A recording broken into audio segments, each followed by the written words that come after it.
$295 at Best Buy.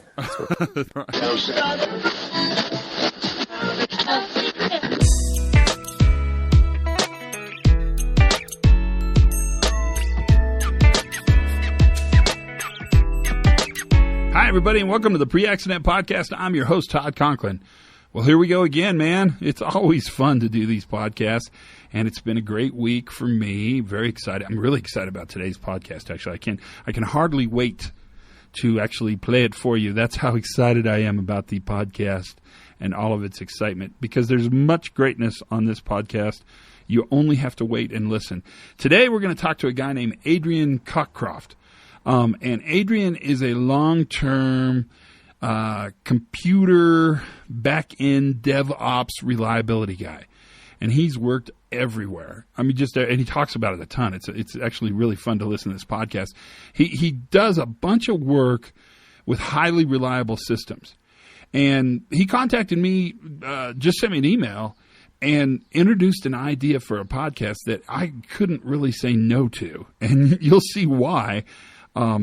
In fact, I'm almost certain this podcast is going to be called Chaos Monkey. We'll see when I actually type out the stuff what comes out of there, but I think you're going to find this podcast to be very, very interesting. Adrian's going to talk about the fact that when we talk about failure, we're really talking about failure like it's a bad thing. But in fact, failure is how we test the margins of safety. And failure is what allow us to know if our systems are reliable enough. And so failure is not in and of itself bad. Catastrophic failure is awful, of course, but small failures actually lead to growth and strength and robustness. Now, Nassim Taleb called this anti-fragile systems, but Adrian calls it what he does for a living. And what he says is we have to be brave enough to know on the surface that we must test our systems for failure because we will have failure. And he makes a couple comments. I'm going to say them now, which is a little unlike me. I usually try to shut up before the podcast starts, and then I'll come back to it at the end, I'm sure. But he says you can't legislate against failure. You cannot comply yourself away from failure, and that you can't predict where the next failure is going to happen. So if you can't make rules against failure, and you can't predict where failure is going to happen, then you're pretty much stuck in the middle with figuring out how to use failure to actually make sure your systems are robust, mature, and effective. And to do that, you've got to flip your assumptions away from our system is perfect and will never fail, our job is to prevent events, to a much more enlightened view which says our system will never be perfect, our people will never be perfect, our processes will never be perfect, and failure is quite normal.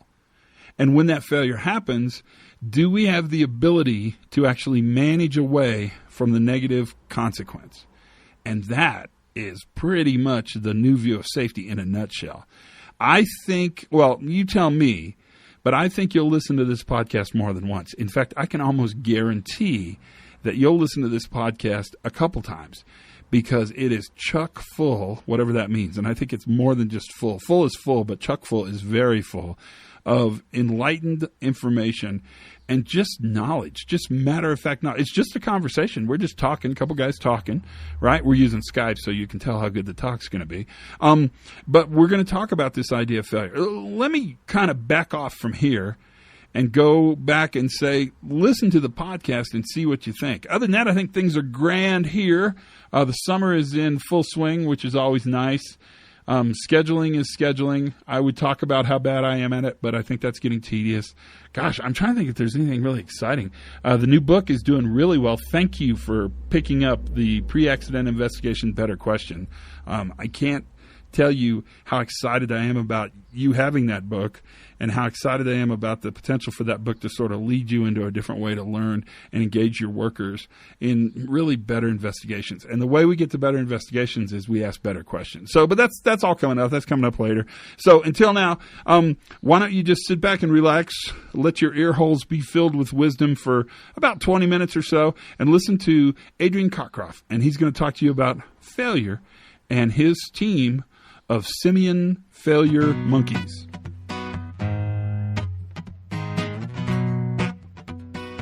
So my name's Adrian Cockcroft, and I've spent the last sort of 30, 40 years doing various things across the computing industry. There's a few things I wanted to talk about today, and one of the things that was inspiring me from listening to your podcast over the last year or so is you talk a lot about failures and how to avoid them. And one of the things that I've worked on is like deliberately inducing failures in order to discover what happens and make sure you actually do have the margin you think you have. So that was the topic I wanted to sort of talk about a bit. Oh, tell us more. That's so interesting. In fact, what I love is what started this whole thing is you use the word chaos monkeys. And I'm curious what that all is about. Yeah. So the Chaos Monkey idea came up from Netflix. It wasn't me that came up with the name, or the idea came out of some discussions we were having. So to give a bit more of an introduction to me, I currently work at a venture capital firm where I'm basically trying to figure out what's going to happen next in technology.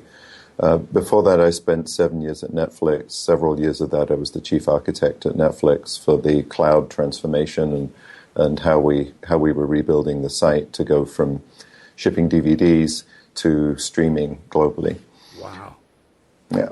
So that's most of this sort of topic, and I will get back to some of that. So before that, I was at eBay, and my title there actually was Distinguished Availability Architect, which was an interesting sort of thing. We were trying to figure out how to stop eBay from going down because it costs a lot of money when it goes down. And I spent a long time at Sun Microsystems before that, where I was working on some of the big, really big machines they built and the software they built and monitoring tools and things like that for figuring out what had gone wrong and how to make reliable hardware, reliable software, and then reliable operations of those. So in that sense, I was working on how to make really big single machines mostly more reliable. And then at eBay, I learned much more about how to make thousands of machines working together act more reliably. They call that scale up and scale out.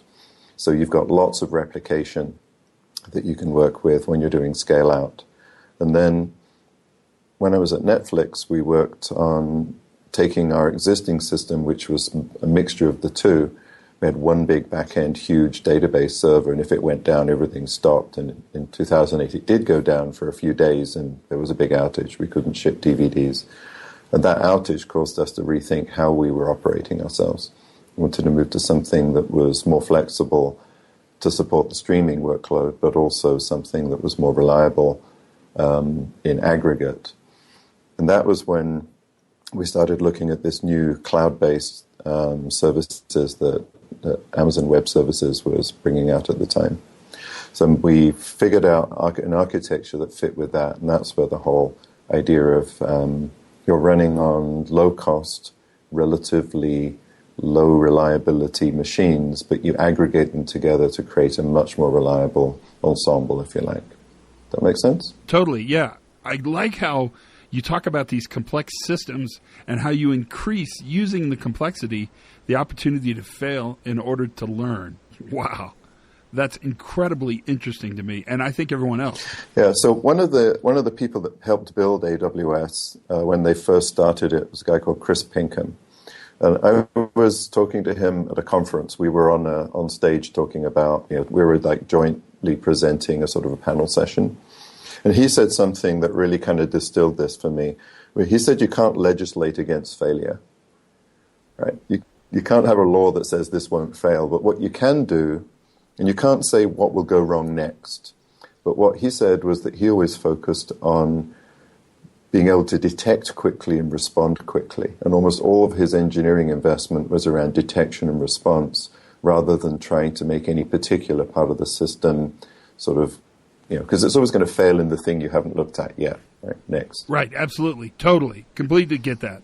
Yeah, so that was a key thing. And then what we'd done at this sort of Chaos Monkey idea was that you've got a running system.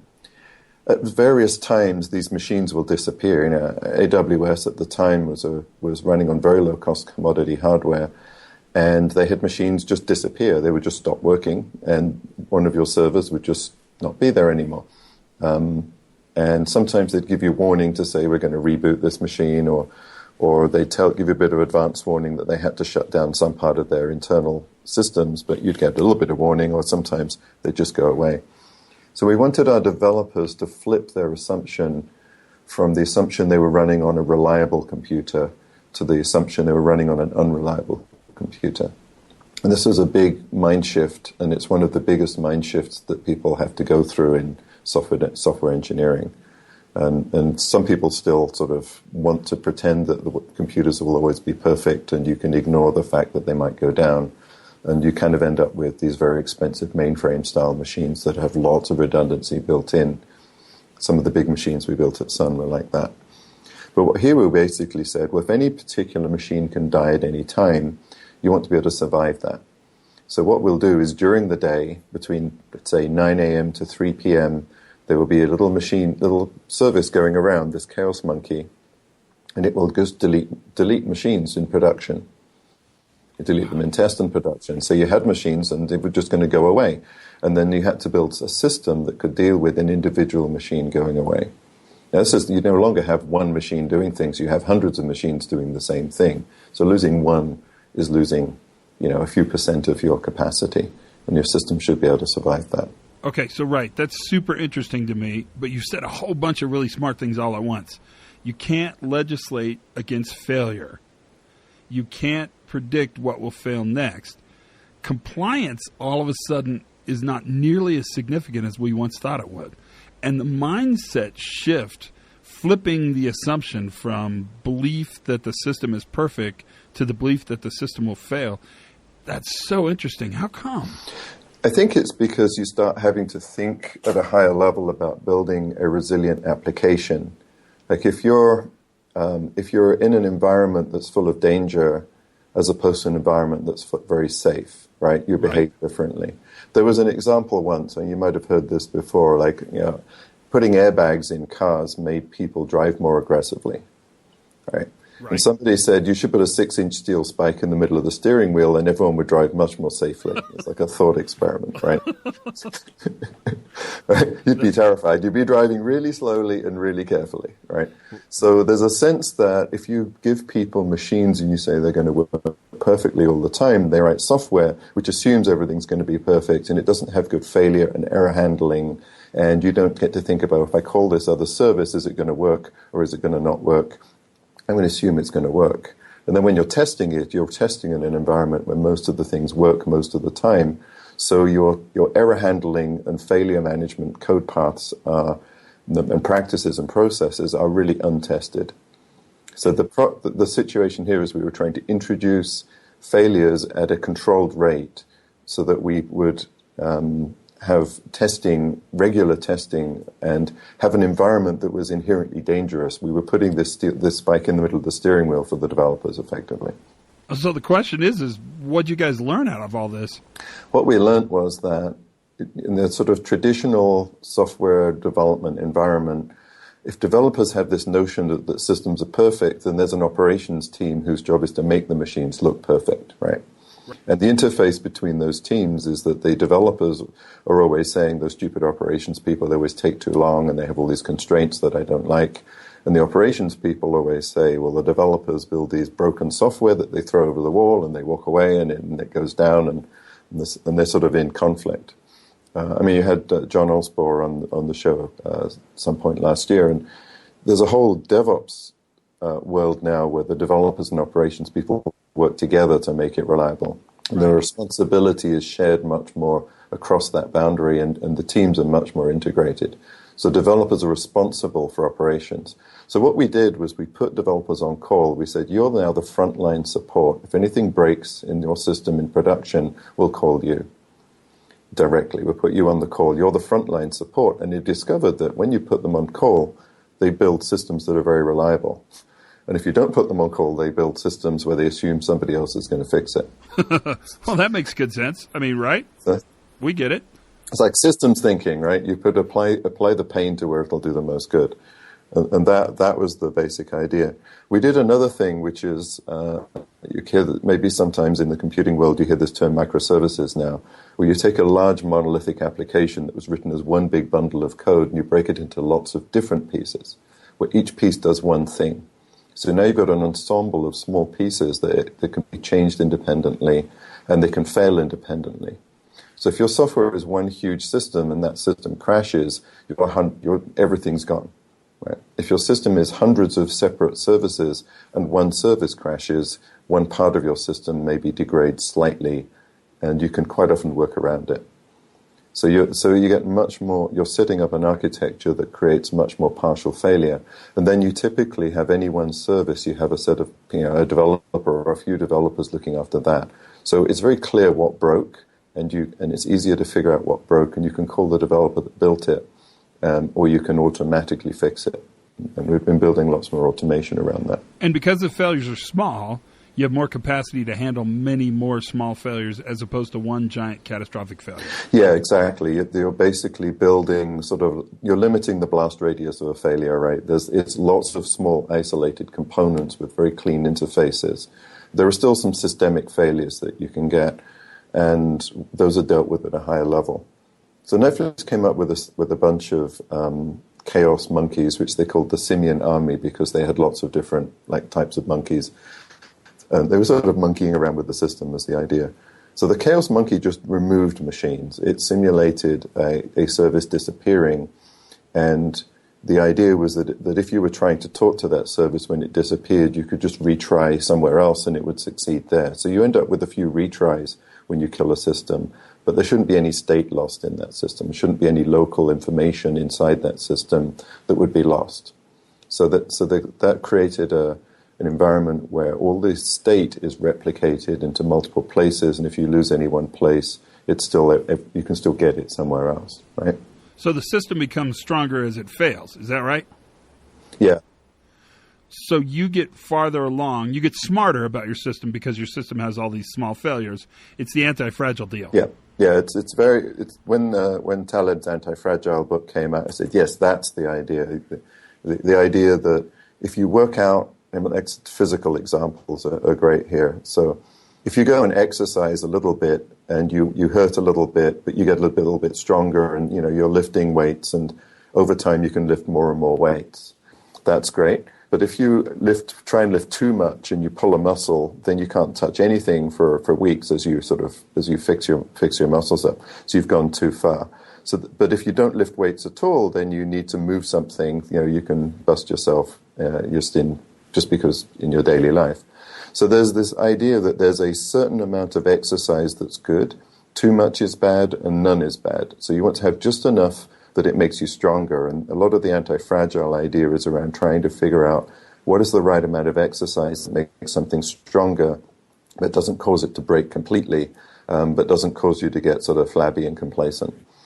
So that concept from Taleb's anti-fragile book is very applicable here. We're trying to apply a little bit of brokenness into the system just to prove that we haven't let any flabby practices and bad things creep in, and that we have good practices and we have good testing and people know what to do. And all of the systems around recovery and detection are all working properly.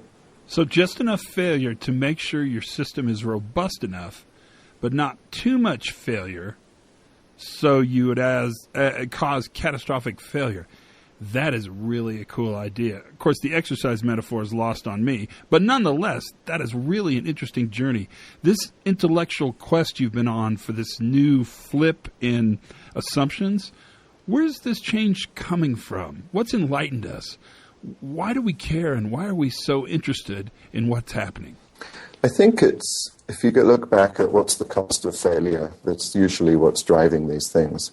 So back when I worked for Sun, if we built a big machine and we shipped thousands of these big machines, and then there was a problem with the hardware, we'd have to do recalls, we'd have to do service updates. It's a really expensive thing to go fix. So we were really just paranoid that we would build something that might not work. And we actually did have one or two times where we shipped stuff that was broken and had to do field recalls. So it was a real problem. If we look now, we find that computers are now, they're provisioned automatically by cloud vendors. If I want a computer now, I go to AWS and I say, give me a machine, and a few minutes later it's running. And I can have thousands of them. And they can break and I can replace them in a few minutes. So the problem of a machine breaking, it's inconvenient if one breaks a little bit, but it's not a big problem because I can get a new one. In fact, there's a system now, without getting into too much detail, but there's a new system now which will give you a machine in effectively, tens of milliseconds, and you can run it for less than a second and give it back. This is called serverless computing. It's kind of one of the new things that people are trying to figure out how to do. So basically getting computing absolutely on demand. But going back to how we got here, the problem right now is that if you're looking at a company like Netflix, the cost of being down is mostly in brand reputation, and it is very expensive for Netflix to have an outage. People will go and use another service, they'll go and find something else to watch, and the reputation is actually most of the impact. If you look at somebody like eBay, there is a real cost of going down because some of the sales just don't happen. Some of the things that were trades that would have happened don't happen. Some come back later, but you can actually lose money on these things. So I think what's happened is over the last decade or so, more and more of commerce has gone online, and the cost of failure has increased. So this is amazing to me. Crazy. Does that make sense? Yeah. As more and more failure happens, organizations get smarter and smarter and less brittle. Where's this all going to take us? As more people start thinking in this new view, as they flip their assumptions, where's this all go for us? So the first type of failures were pretty simple. We just wanted to simulate an individual one machine failing, right? But when we deployed the Netflix architecture, we'd broken it up so that we could deploy it into 3 what are called availability zones, but which you might think of as data centers or buildings. So everything this is the pattern that Netflix and other similar companies use. They deploy everything into 3 buildings at once in parallel, and the buildings are relatively close to each other. They're a mile or so apart. So what you're doing is you're saying, well, any of these buildings is on a different internet cable connection, fiber connection. It's on a different power. It's got different air conditioning. If a plane crashes into it, it only takes out one of these buildings. And the design then is you can run on 2 out of 3. And if you get a power cut, and this has happened a few times, something happens, bad weather, like Hurricane Irene took out, was Irene taken? Anyway, there were times where they would lose a building for some reason. And if you could run on any 2 out of the 3, then everything stays working. So that's the theory. But to test it, they built another monkey, a chaos gorilla, this time, because it was bigger chaos, which would take out a whole zone. So they run this in production about once a quarter, where they actually try to kill a third of their infrastructure in production to prove that the system will keep working. Wow, that seems kind of risky. It does, but then people have these disaster recovery data centers, right? That's a very common practice. In fact, it's normal. If you're a big company, you have a backup data center. And then you have to ask the question, how often do you fail over to it? Right? And some people, the people that are really good, maybe once a week they flipped from backup to the backup, or once a month, and then they flip back again, and they know that both sides work. But if I ask an audience in one of my talks, so who has a backup data center? They say, yep. So who actually has ever used it? They get lots of sheepish looks in the air. Well, we don't want to take the hassle of using it, right? And it might break everything. Well, yeah, it does break things if you don't test it. So really, this is just the equivalent of continuously testing those backup data centers. So there's one more level.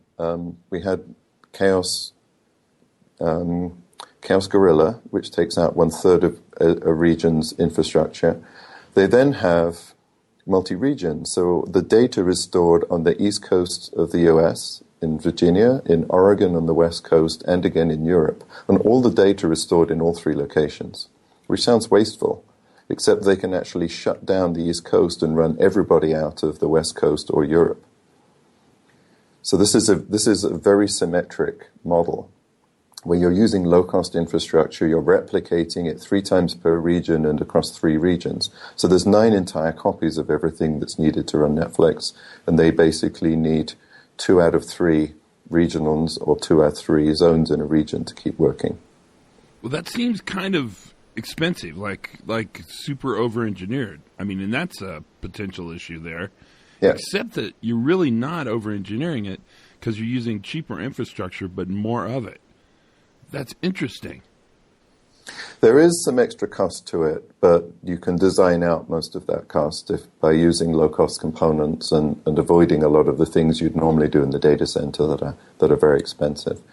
So they have a way of testing this, and of course we've gone monkey, we've gone gorilla, so the next one up is Kong, right? A really big gorilla. So the Chaos Kong exercise they do about once a month. In fact, I was talking to them last week. They actually had shut down the East Coast and sent all the traffic somewhere else. So they do that for a day or so. And what they're doing is they're proving there's nothing special about a zone, there's nothing special about a region. And every month or two, or every few months, they test this. So if some engineer develops a new thing and they make one of them and they put that in one zone or one region, then when the monkeys come along, they discover that. And so and everyone knows the monkeys are coming. So everyone, when they get to deploy, they deploy everything globally and symmetrically. And that means, and then they have this proof every few months that it is still symmetric and everything is set up that way. Wow, that's just remarkable. It's so different. There's so much the community can learn from this. You've got lots to teach us. So the community, so one of the things I did when I was at Netflix is I helped start and run the Netflix open source program.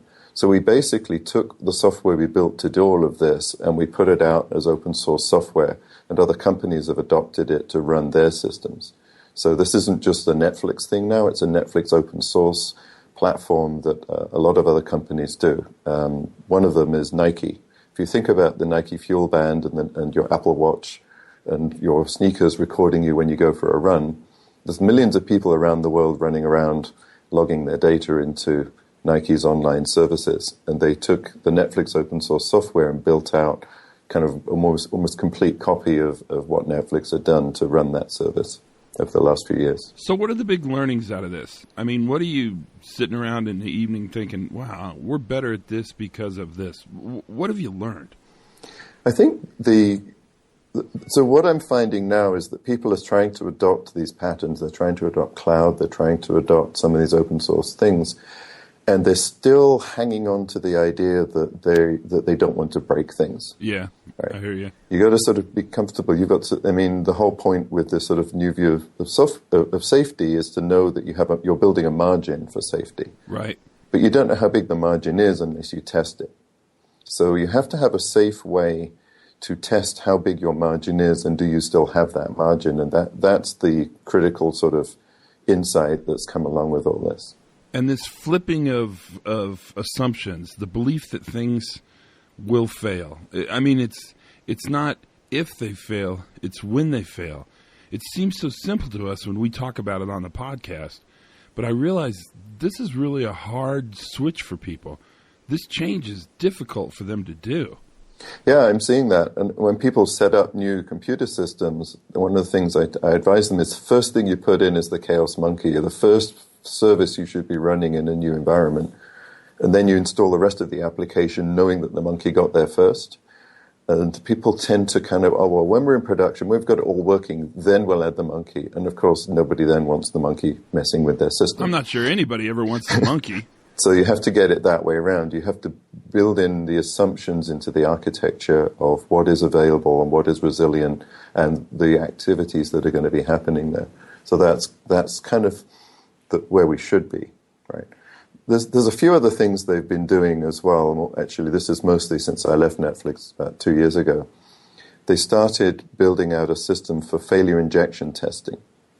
So this is a system where, and the best analogy for this is like you drop a depth charge into the system and it goes deep in the system and then blows up somewhere very, very deep in. So one request going into the system is passed through and it's got a special header, it's a special tag that says, this one's going to blow up later, so you watch it.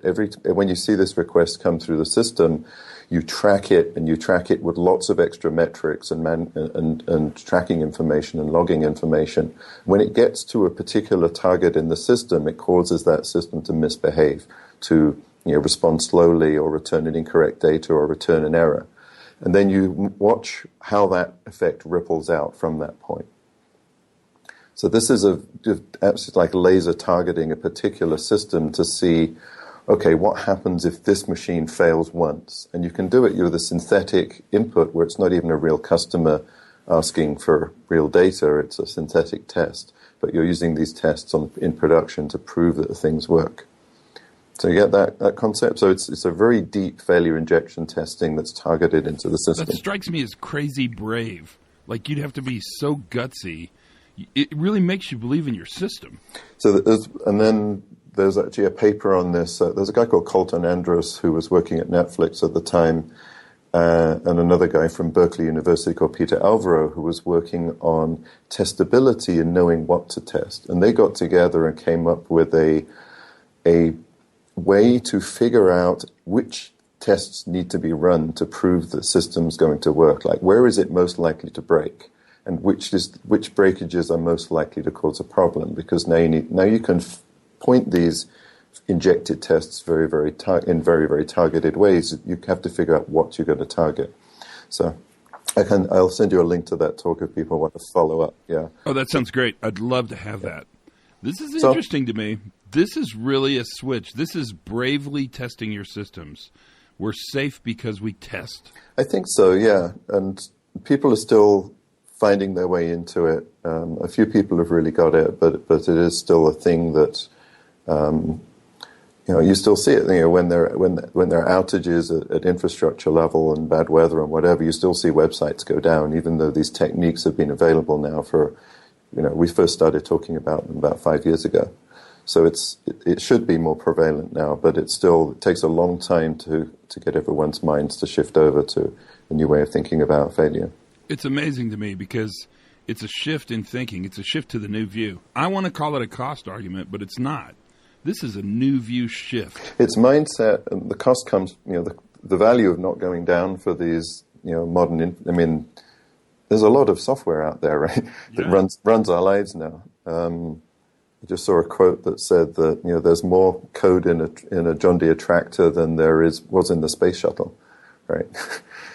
The things around us are full of software now, and they're full of services, and if those services fail, all kinds of bad things happen. So we've got to get better at building the software to be more resilient. And it doesn't mean we build individual pieces to be more resilient. We have to build systems that have margins in them so that when something fails because you did something bad to it or some hardware broke or you shipped a bug into it, that the whole system continues to work.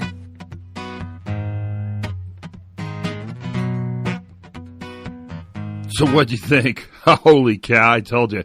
Adrian Cockcroft. I can't tell you how much I appreciate him taking the time to have the podcast with us today. It was a really interesting conversation. The whole notion that you cannot legislate against failure. It makes total sense. We get it, right? But when you couple that with the fact that you also can't predict where the next failure is going to happen, so you can't make a rule that says don't fail, and you can't predict where the failure is going to happen, you've got to manage the margins. What you have to do is create controlled blast areas. I'm getting all these new words from the DevOps people that I think are excellent. I don't know if they work in safety, but it's an incredible conversation. I hope you liked it, and I hope you listened carefully. There was much in there.